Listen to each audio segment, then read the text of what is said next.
November 13th, 1942.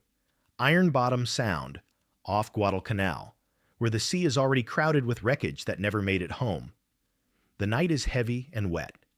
Cloud presses low, turning the horizon into a sealed black room. On the decks of American cruisers and destroyers, sailors stand at their stations with hands braced on metal that sweats in the darkness. Somewhere ahead, engines beat like muffled drums. Somewhere closer, unseen ships cut the same water. No one can see the other yet, but everyone feels the closing distance. A faint glow appears, too steady to be lightning. Then another. Small points of light that should not be there. The silhouettes behind them are wrong. Too tall, too solid, built for bombardment, not a chase. Orders pass in clipped fragments. The sea narrows. Range collapses faster than the mind can measure. And when the first guns ignite, it isn't a distant exchange across miles of ocean. It's sudden, deafening, close enough to mistake shapes for certainty, close enough that even seasoned officers stare, disbelieving at how near the enemy has come. And this is why the ships are here at all. By November 1942, the Pacific War had already learned how quickly distance could vanish. 3 months earlier, on August 7th, United States Marines had come ashore on Guadalcanal, Tulagi, and the surrounding islands. It was the first major American offensive of the war. The landings shocked Tokyo, not because the islands were large, but because they sat astride a vital artery. Whoever controlled Guadalcanal could threaten the sea lanes between Japan and its southern empire. Oil from the Dutch East Indies, resources from New Guinea, the lifeline of an expanding war. At the heart of the island lay a rough airstrip carved from jungle and coral.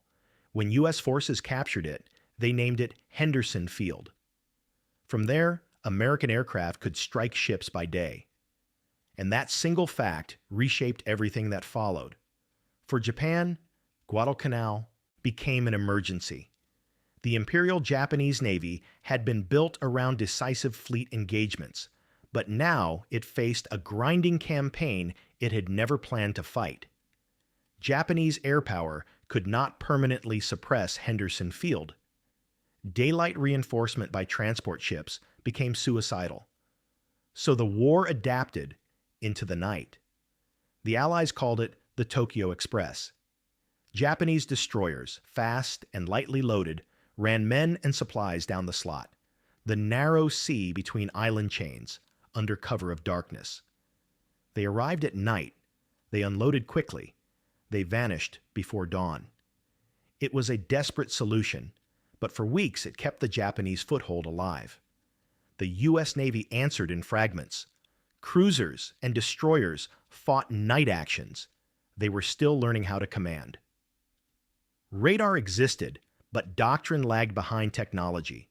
Crews were exhausted, losses mounted, and the waters north of Guadalcanal filled with wreckage so steadily that sailors began to give it a name: Ironbottom Sound.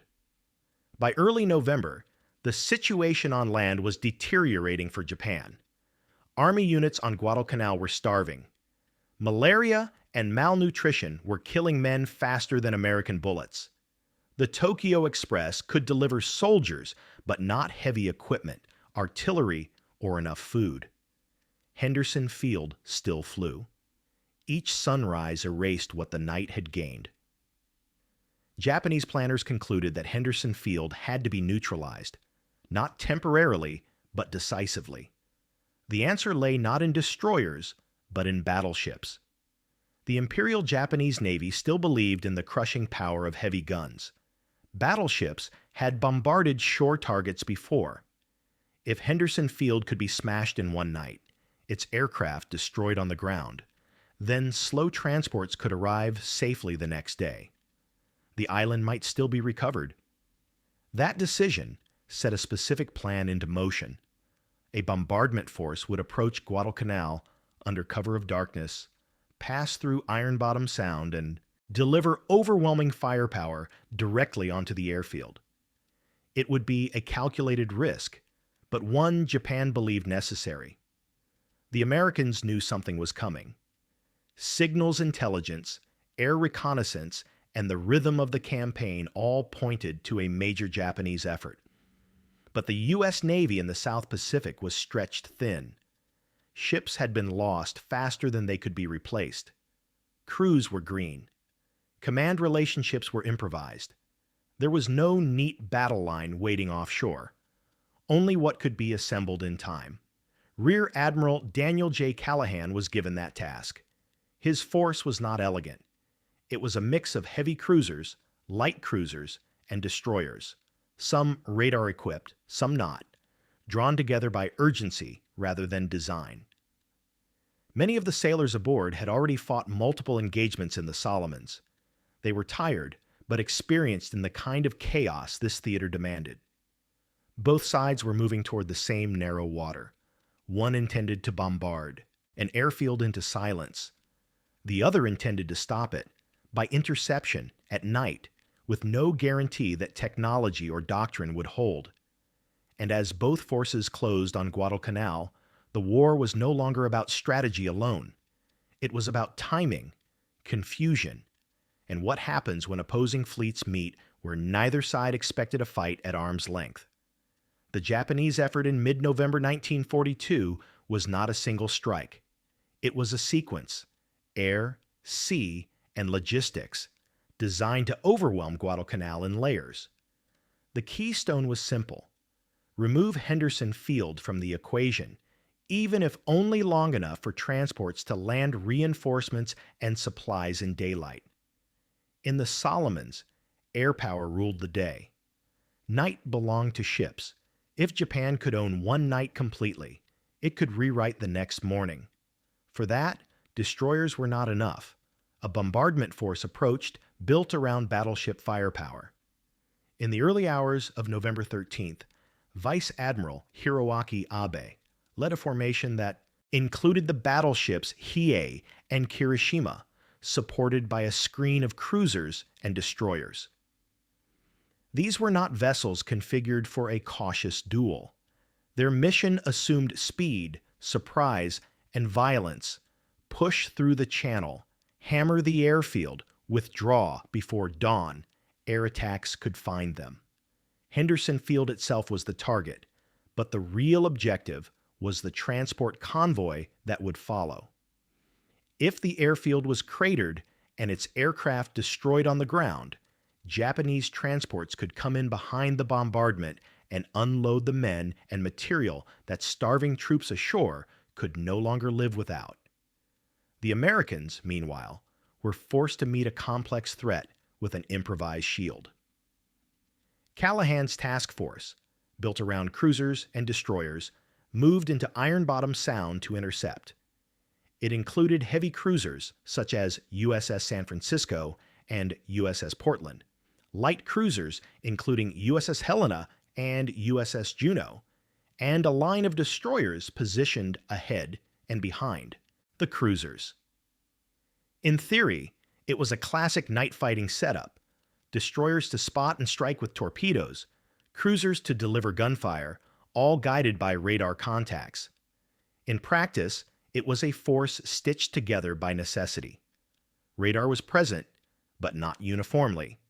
The U.S. Navy's early war radar advantage could be decisive if information flowed correctly, if commanders trusted the displays, if formations were disciplined enough to exploit it.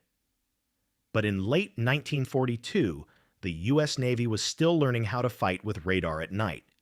Procedures were uneven. Communications could choke under stress. And in a confined, dark channel filled with overlapping ship silhouettes, radar returns could become as confusing as they were helpful. The Japanese, for their part, had deep experience in night surface warfare. They trained for it. They expected it. Their destroyers carried the long-range Type 93 Long Lance torpedo, a weapon capable of striking from distances that often shocked Allied commanders when it worked as intended. Japanese doctrine emphasized coordinated night attacks and the violent opening blow. But this night did not unfold according to doctrine on either side. Because Ironbottom Sound is not open ocean, it is a narrow killing ground bordered by islands and reefs, where visibility can collapse without warning and ship tracks converge into the same small space. Even before the first shot, both fleets were in an environment where seconds mattered more than plans. As Abe's force neared Guadalcanal, it was thinking about the airfield, about shore bombardment tables, ammunition types, timing to avoid the coming dawn. Callahan's force was thinking about interception, about preventing bombardment at any cost. Two intentions, one channel. Darkness as the only cover. Then radar contacts began to resolve into something real. Blips became bearings, bearings became shapes, and shapes became the terrifying realization that the opposing formations were not separated by a safe distance of miles, but collapsing toward each other in a space so tight that gunfire would be immediate, identification uncertain, and the first exchange would happen at ranges normally associated with a brawl, not a battle line. The plans, bombardment, interception, withdrawal, were still written in the minds of commanders. But the sea was about to tear those plans apart. And when it did, the first thing to break would be distance itself, leaving sailors on both sides staring into the dark at enemy ships so close they could hardly believe they were real. On paper, a night engagement is geometry, courses, bearings, speeds. On deck, it is something else entirely. By the time Callahan's ships entered Ironbottom Sound, many crews had already lived through weeks of alarms and false alarms. Men had slept in fragments. They ate when they could. They learned to keep life jackets close, not because regulations demanded it, but because the water here had a habit of filling with burning oil. General quarters at night is not loud at first. It's the sudden tightening of posture, the scrape of boots on wet steel, the small ritual of hands finding familiar places, on a railing, a shell hoist, a headset cord. Sailors listen for the ship as much as they listen for orders. The shift in engine vibration, the turn of the rudder, the subtle change that says the captain is committing. Inside gun turrets, the air is already hot and stale. Ammunition moves like a mechanical heartbeat, passed, lifted, locked. In the plotting rooms and CIC spaces, men stare at scopes and repeat contacts until the words begin to feel unreal. Somewhere above them, on bridges that are barely lit, officers try to reconcile what instruments say with what eyes can't yet confirm. And beneath it all is the knowledge that this is not a raid or a patrol. If Japanese battleships reach the airfield, Henderson Field could be smashed before sunrise. The island could tilt. The campaign could break. So sailors stand and wait in darkness that feels too close. They do not know the enemy's exact position. They only know it's out there, approaching, and that whatever happens next will happen fast enough to make training feel like memory, not control. That is how a fleet enters a night battle. Not with certainty, but with breath held, until the first flash gives shape to everything. Night fighting depends on one fragile thing: clarity. Not only of where the enemy is, but of where your own ships are, and what they will do next. Callahan's formation was designed to catch the Japanese force in the channel and strike first. Destroyers ahead could launch torpedoes. Cruisers behind could pour in gunfire. It was a reasonable idea for a force that needed to block a bombardment run, but Ironbottom Sound punished neat plans. Ships are not points on a map here. They are steel bodies moving through darkness with limited visibility, conflicting reports, and the constant threat of collision. If a lead destroyer misreads a signal or turns too late, the whole line can fold inward. If one ship opens fire prematurely or on the wrong silhouette, the night becomes a storm of muzzle flashes that destroys identification for everyone else.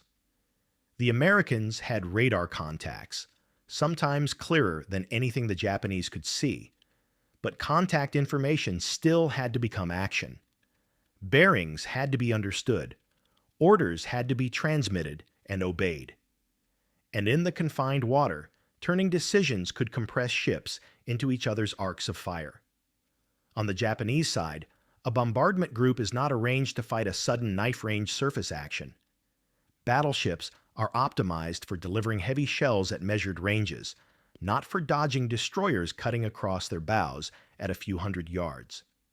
Their escorts are meant to screen, but a screen can be overwhelmed if the first moments are chaotic.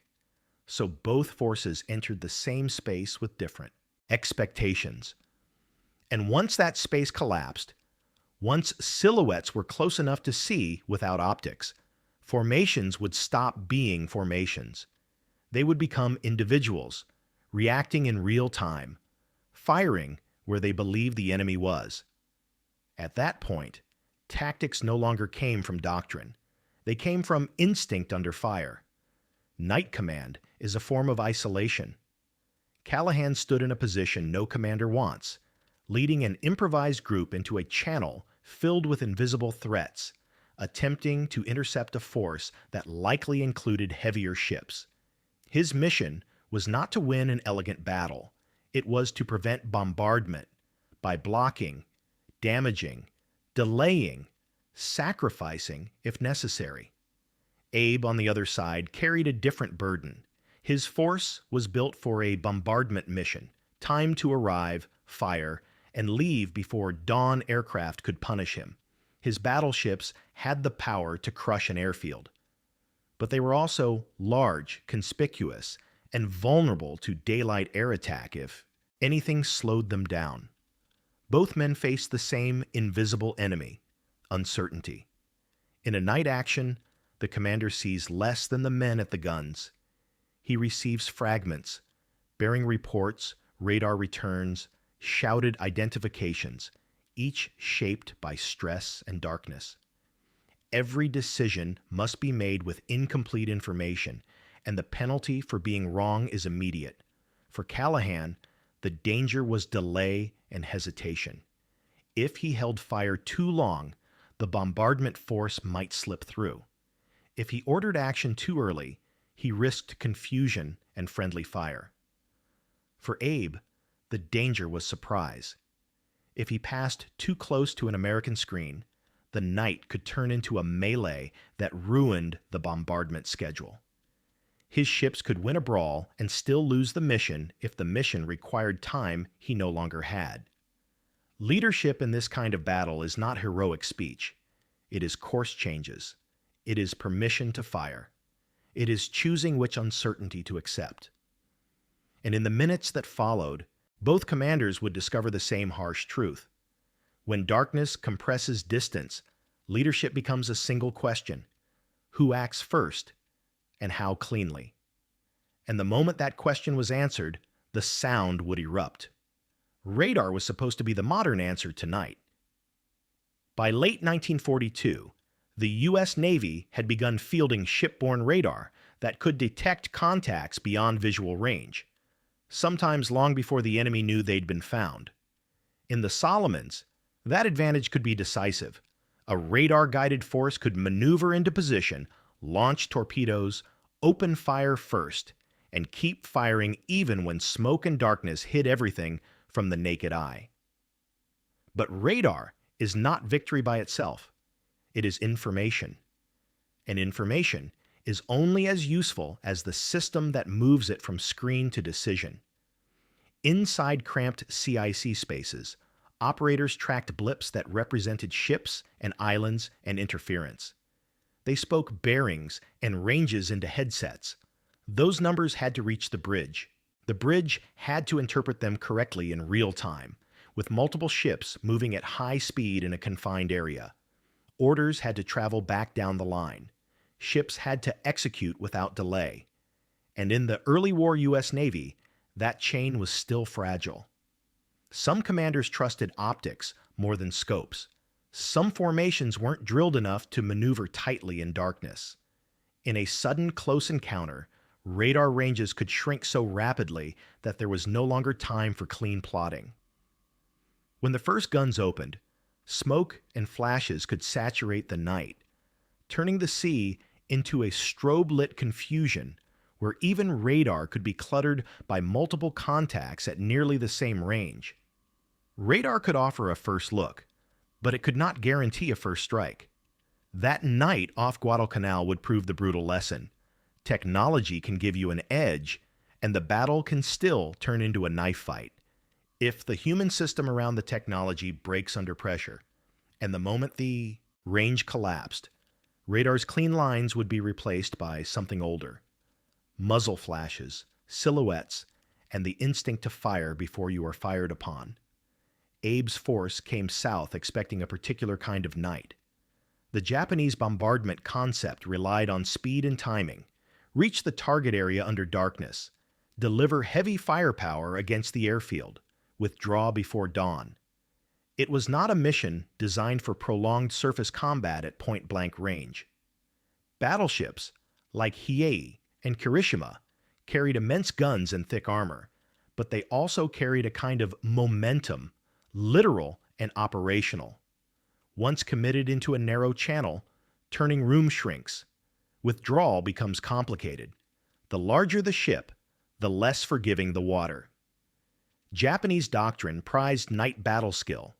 Their crews had trained for darkness, their destroyers were lethal, and their torpedoes were among the most feared weapons afloat.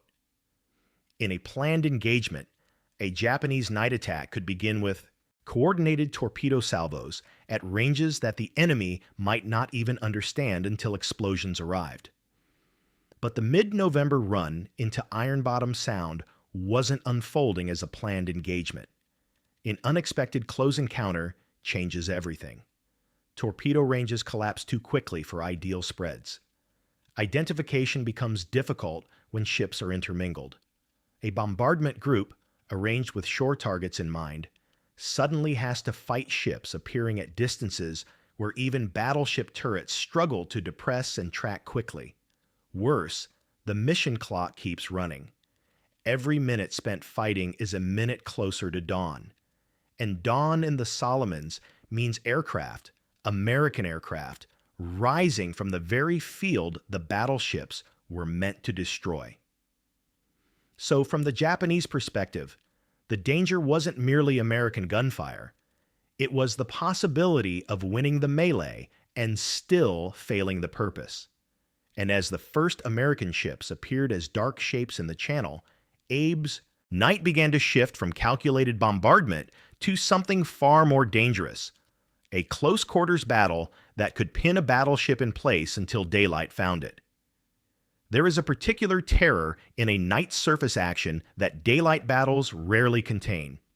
In daylight, identification is clearer. Even when it's wrong, it is wrong at a distance. At night, identification is intimate. A ship's outline becomes a guess. A mast becomes a threat. A flash becomes a target. And the time allowed for certainty is measured in heartbeats. In Ironbottom Sound, both navies faced a nightmare scenario. Ships intermingled at close range, crossing courses, overlapping arcs.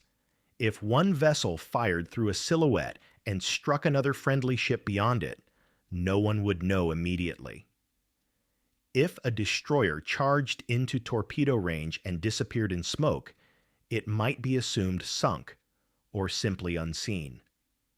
The moral weight is not abstract. It lands on individuals. A gun captain can do everything right and still fire on the wrong shape. A bridge team can interpret a contact report correctly and still send a ship into another's line of fire. A commander can hesitate to avoid friendly fire and lose the seconds needed to stop an enemy bombardment. This is where war becomes less about strategy and more about human limitation. Men are ordered to kill what they cannot fully see. They load shells into guns aimed at darkness. They trust that the shapes ahead are enemy shapes because the alternative, waiting for confirmation, may mean being cut apart before they ever fire. And when the first ships begin to burn, the moral chaos grows heavier, because now the silhouettes are not just targets, they are wrecks filled with men. And in the moments ahead, the sea would become a place where courage and confusion look almost identical, where Axis officers and American sailors alike would be shocked by how close the killing had become. That closeness is where the night finally breaks open. It began the way many night battles begin, quietly, with uncertainty disguised as routine. In the early hours of November 13th, 1942, Callahan's column pushed through Ironbottom Sound in darkness so thick the sea and sky felt welded together. On radar scopes, contacts formed and reformed, blips that could be enemy ships, islands, false echoes, or all three at once. On deck, lookouts strained their eyes until the muscles behind them ached. Then the contacts steadied, ranges shortened, bearings tightened. What had been abstract marks on a screen began to match the invisible weight in the air. Another force was inside the Sound, moving in the same cramped water, at the same lethal speed. Callahan's ships were close enough now that the margin for clean maneuver disappeared. A few degrees of course change could mean collision. A premature broadside could mean friendly ships caught in the line of fire, but waiting too long meant something worse. The Japanese battleships slipping past, turning their heavy guns toward Henderson Field and smashing the airstrip before sunrise. The darkness offered no compromise. Shapes appeared ahead, tall superstructures, the faint geometry of masts, the suggestion of hulls against black water. For an instant, the scene felt impossible. These were not distant opponents. They were not over the horizon. They were right there, inside the same stretch of water, so close that crews could pick out lights and shadows and still not be sure what they were seeing. The first gunfire did not arrive as a single, orderly volley. It erupted as scattered flashes, sudden white bursts that tore open the night and then vanished, leaving afterimages stamped into the eyes. The sound arrived a fraction later, a rolling concussion that hit the chest like a shove. Almost immediately, the battle stopped behaving like a planned interception and became something else. A brawl between ships moving through each other's space. Destroyers, small, fast, vulnerable, were suddenly forced into the most violent role possible. At close range, they could strike with torpedoes, but they also became the first to absorb battleship and cruiser fire.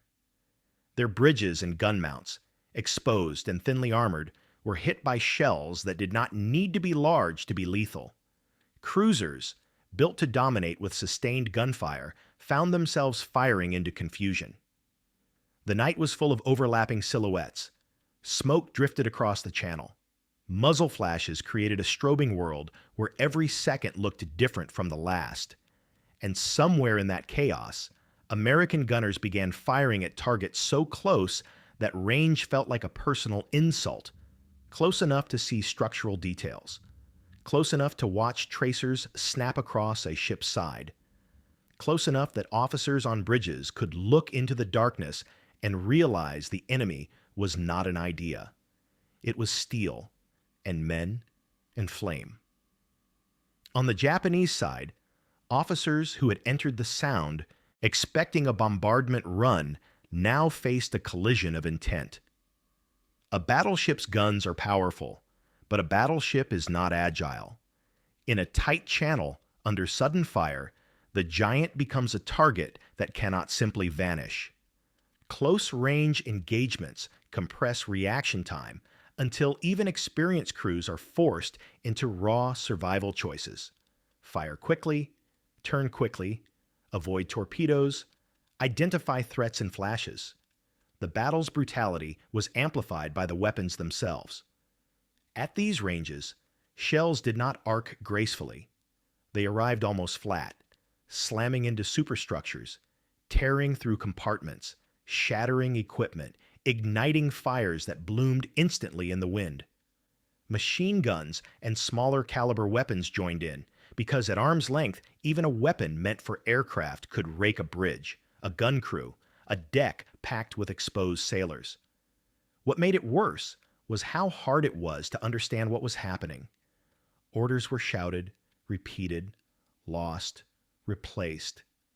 Ships tried to keep formation and failed.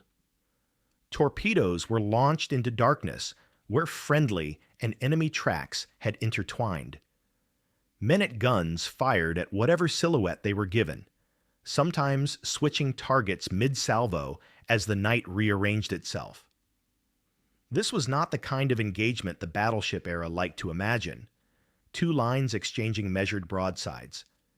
This was a fight inside a corridor, where a destroyer could suddenly appear crossing the bow of a battleship, where a cruiser could find itself illuminated by enemy searchlights, where the distance between decision and impact could be shorter than the time it took to finish a sentence. And then, the sound filled with something that no navy ever truly prepares for, the unmistakable sight of ships beginning to die. Not sinking cleanly, not vanishing into the dark, but burning. Flames climbed superstructures. Star shells and muzzle flashes turned smoke into a glowing ceiling. Oil and debris spread on the water. Men went over the side, into black waves lit by fire, surrounded by the debris of their own ship. In the middle of Ironbottom Sound, the great bombardment plan was being strangled by the one thing it could not tolerate: time spent fighting at close range. And as more ships were hit, crippled, and forced out of line, the night's meaning shifted. It was no longer simply about stopping a bombardment run. It was about surviving a melee so close that even experienced officers, on both sides, could only stare at the proximity and accept the truth. This battle had become intimate. And intimacy at sea, under heavy guns, is a kind of horror that only lasts a few minutes, because no ship can endure it for long. The turning point was still ahead, in the moments when the chaos would finally wound the bombardment force itself. In Ironbottom Sound, the battle did not develop. It detonated, and then it kept detonating, ship by ship. As the melee widened, the night became a sequence of isolated catastrophes, happening at the same time. A destroyer would appear in a gap of smoke, fire hard, and vanish behind a curtain of muzzle flash. A cruiser would swing its guns, catch a silhouette, and hammer it until the target dissolved back into darkness. Men on bridges tried to track the fight by feel, by the rhythm of firing, by the sudden hush when a mount was knocked out, by the rising orange glow that meant a ship somewhere was on fire. For American crews, the closeness was both an advantage and a curse. At short range, even smaller guns could punish exposed superstructures. A destroyer's quick-firing weapons could rake a bridge. A cruiser's salvo could arrive before an enemy ship could even complete a turn. But the same closeness meant there was no safe space to recover. Damage was immediate. Fires spread fast. Command teams were exposed to splinters and blast. A single hit could erase a bridge team, sever communications, leave a ship moving without a coherent mind to control it. For the Japanese bombardment force, the problem was more structural. A bombardment mission assumes momentum and timing. Approach, fire, depart. But in the confined water, momentum was being stolen. When a battleship is forced to maneuver sharply, when it is challenged in the dark by destroyers sliding across its track, its schedule begins to collapse. Worse, the battleship becomes what it can never afford to be in the Solomons: slow, predictable, caught in a place where it can be tracked until daylight. And in this battle, the Japanese battleship Hiei became the symbol of that danger. In the confusion, Hiei was engaged at close range and took damaging fire that affected her ability to control the fight. The exact exchange was not a single, clean duel. It was the combined effect of multiple American ships firing in a short-range chaos, with shells striking where they could, superstructure, command spaces, critical systems. Close-range damage does not have to penetrate thick belt armor to be decisive. It only has to disrupt steering, communications, and leadership. That is the cruel reality of a battleship in a melee. Armor can protect the hull, but not the battle's nervous system.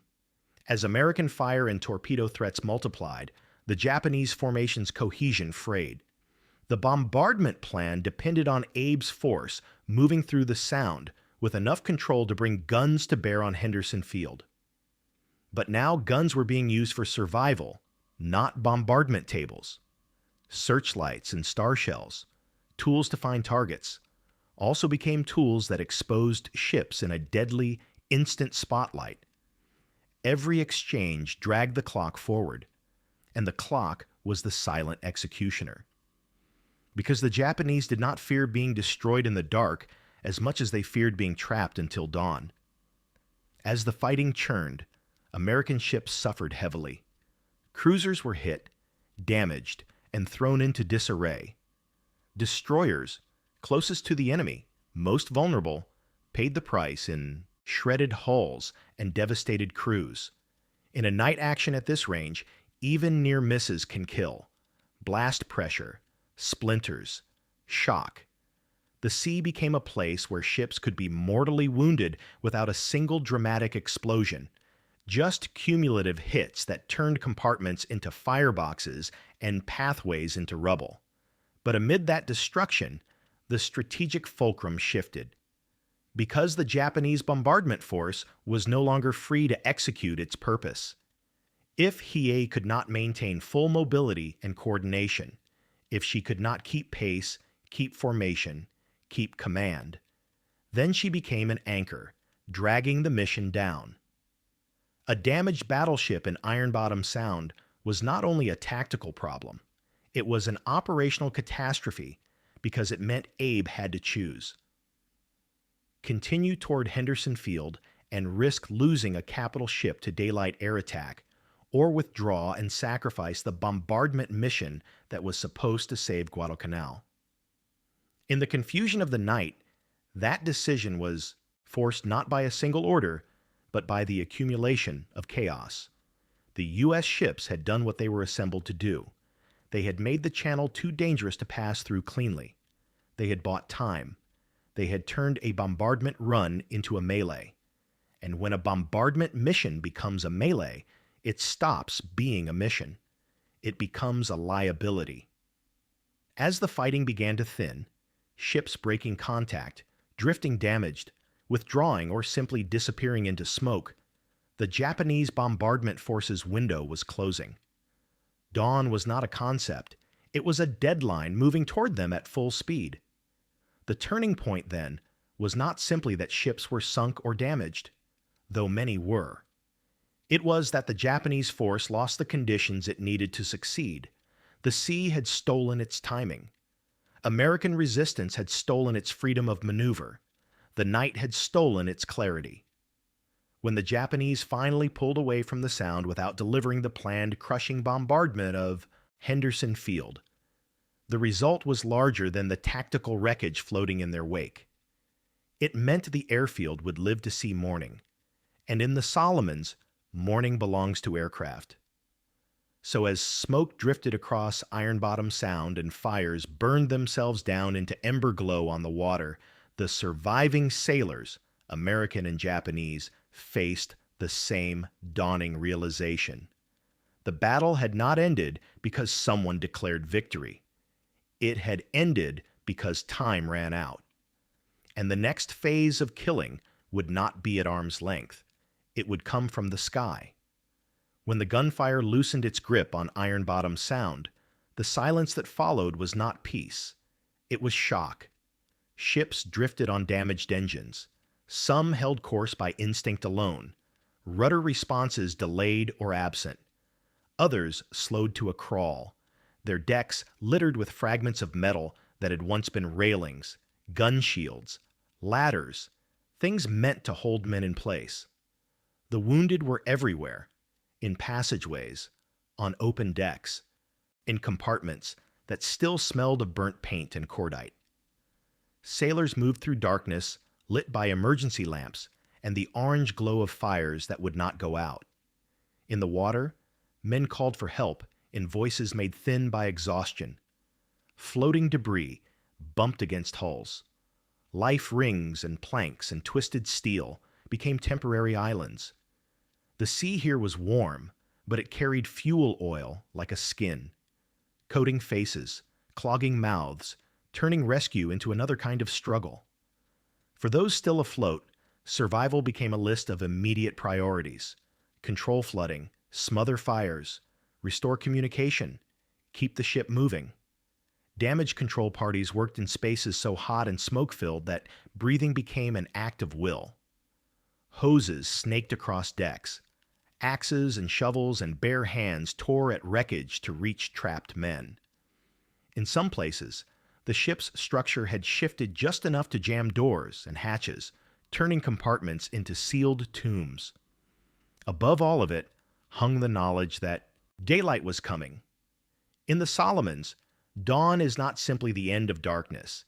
It is the return of the dominant weapon in the campaign: air power from Henderson Field and beyond. A ship crippled at night becomes prey by morning, especially if it cannot clear the area before aircraft find it. That is why the fate of damaged ships was often decided not by the last shell fired, but by what happened after the smoke began to thin.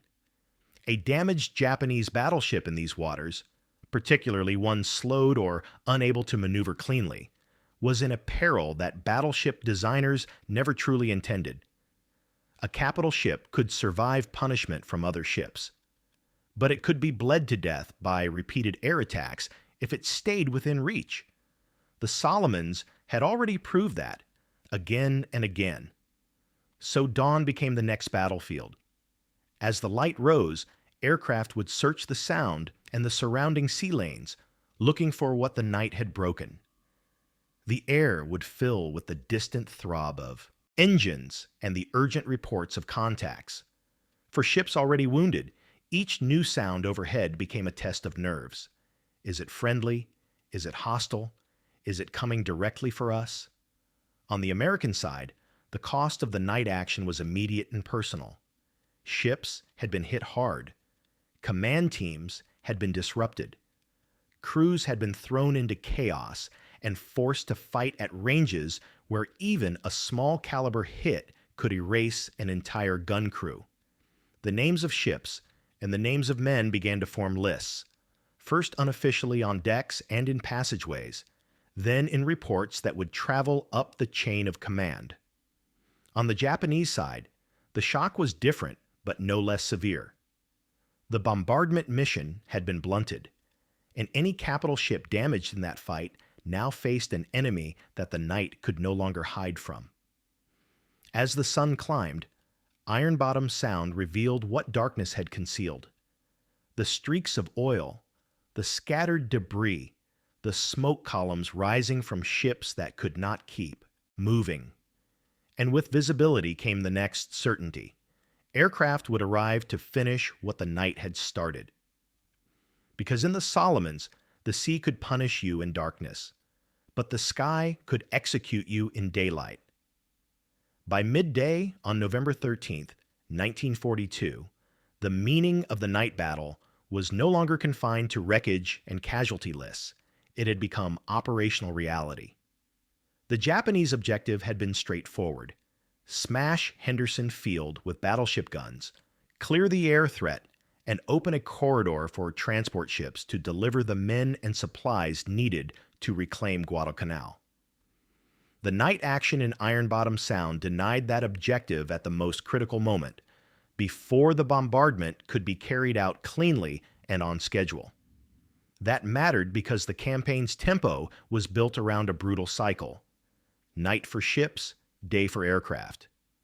A bombardment force that could not complete its mission before dawn didn't simply fail, it risked being hunted in the open. In the aftermath, Damaged Japanese ships faced the problem every Solomon's commander feared: being caught within range of air attack while slowed, exposed, and still close to the island chain. A capital ship that could not retreat quickly became a magnet for bombs and torpedoes. Whatever tactical results had been achieved at night, daylight could cancel them with ruthless efficiency. For the U.S. side, the aftermath was bitterly complicated. The interception had not been a clean victory. American ships had been shattered at close range, and the losses were heavy, especially among destroyers that had charged into the most lethal space in the battle. In human terms, it was the kind of night that leaves crews numb: men missing, shipmates gone, compartments still being searched hours after the last shot. But strategically, the U.S. Navy had done what Guadalcanal demanded. It had kept Henderson Field alive long enough for the sun to rise with American aircraft still able to fly. And that single outcome echoed outward. Because once the bombardment was prevented or disrupted, Japan's attempt to run large, vulnerable transports into Guadalcanal became exponentially riskier. Without a neutralized airfield, transports were exposed in daylight. And exposed transports in the Solomons rarely survived long. The campaign repeatedly proved that supplies and reinforcements could not arrive in sufficient volume if aircraft operated freely from Guadalcanal. This is how the battle's true consequence took shape. It wasn't merely that ships were sunk. It was that Japan's ability to change the situation on land was narrowed again, forced back into the same insufficient night runs and piecemeal deliveries that had already failed to sustain its army. For the sailors who survived, the meaning of the night was written into memory in smaller, sharper details: burned scars on bulkheads, the sound of metal tearing, the sight of tracer fire crossing a ship's bridge at a distance so close it felt like it should be impossible at sea. Many of them would carry a particular kind of astonishment that a modern naval battle, fought with radar, with long-range torpedoes, with heavy guns, could still collapse into something so immediate that it resembled an ambush in a street rather than combat on open water. For the commanders and planners, the aftermath fed hard lessons into doctrine. Radar was powerful, but it demanded disciplined information flow. Night tactics could win, but only if formations and communications held under stress. And battleships, icons of pre-war naval theory, were revealed as vulnerable when trapped in constrained waters under a sky controlled by aircraft. Ironbottom Sound kept its new wrecks. Henderson Field kept its ability to launch planes. And the Guadalcanal campaign moved another step toward the moment Japan could no longer afford.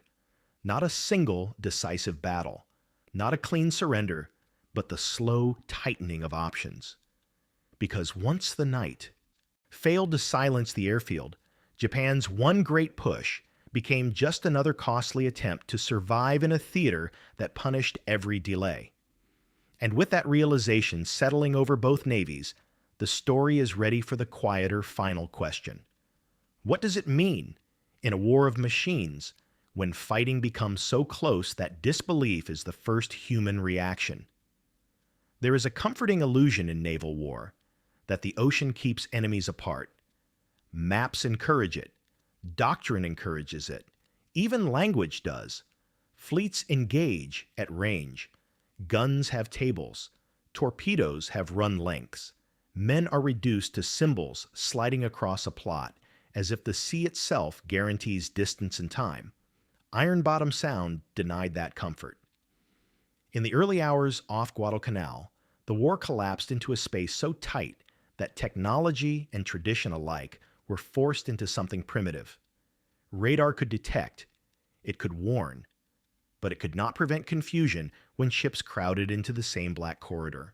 Heavy guns could dominate at range, but at arm's length they became instruments of panic as much as precision, firing into silhouettes, flashing the shooter's position, filling the night with smoke that blinded friend and enemy equally. And still, through the chaos, the human element remained the decisive weight. Not because it was noble, because it was unavoidable.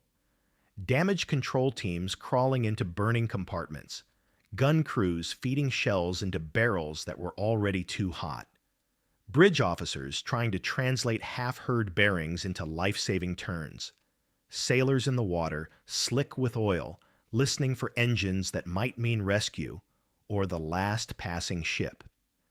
The night did not produce a clean victory. It produced a result. Henderson Field lived long enough for morning to belong to aircraft again, and the campaign's logic reasserted itself. Japan could not win Guadalcanal if it could not safely deliver what an army needs to live. So the most enduring legacy of that close-range battle is not a single ship's fate or a single commander's decision.